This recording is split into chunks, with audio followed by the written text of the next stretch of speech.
Obamacare is going to cost twice as much as Obama told us, actually a little more than twice as much. That's what we'll chat about today over lunch. You know, the Congressional Budget Office, now a year after we passed Obamacare, says, oops, I'm sorry. We said that Obamacare would cost $900 billion. You remember that? Well, we made a little mistake. It'll cost $1.8 trillion, twice as much. Now, part of it isn't Congressional Budget Office's fault. Part of it is Obama's fault.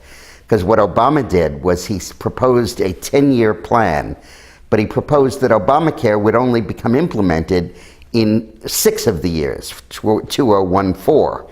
And therefore, he was able to say the 10-year cost is $900 billion, because really it wouldn't start costing money until 4 years into the 10 years. And now it's 13, so 13 budget. So CBO is now dealing with 9 of the 10 years, and obviously it costs more.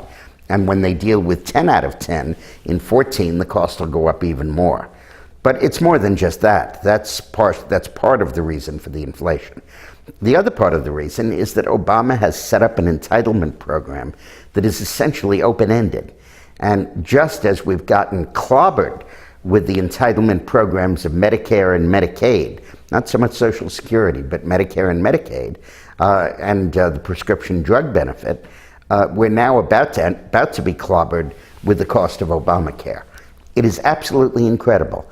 So remember how in the debate everybody was talking about how this will cut the deficit, this will save money, this is deficit reduction measure. At one point they tried to sell it as that. And the Republicans kept pounding on the theme that this is going to cost vastly more than they're saying. Well, now we have it, twice as much as they're saying. So it becomes clear with this data that the first step you need to take to eliminate the deficit is to repeal Obamacare.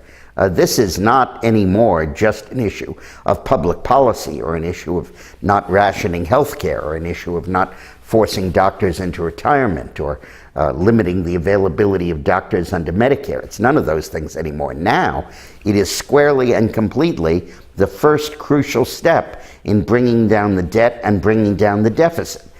And you've heard me say that the reason we're in bad economic shape right now is not because of a recession. That's long gone.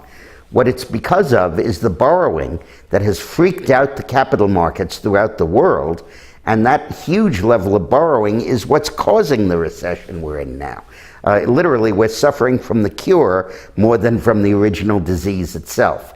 And Obamacare is driving that deficit and driving the panic about the deficit that's stopping bankers from lending and businesses from investing and consumers from spending and the economy from growing. So this puts the repeal of Obamacare in a very different light, $2 trillion worth of light. Thanks a lot for watching. Today's video was sponsored by cutyourpowerbillinhalf.org. No, actually, it's cutyourpowerbill.org. Cutyourpowerbill.org.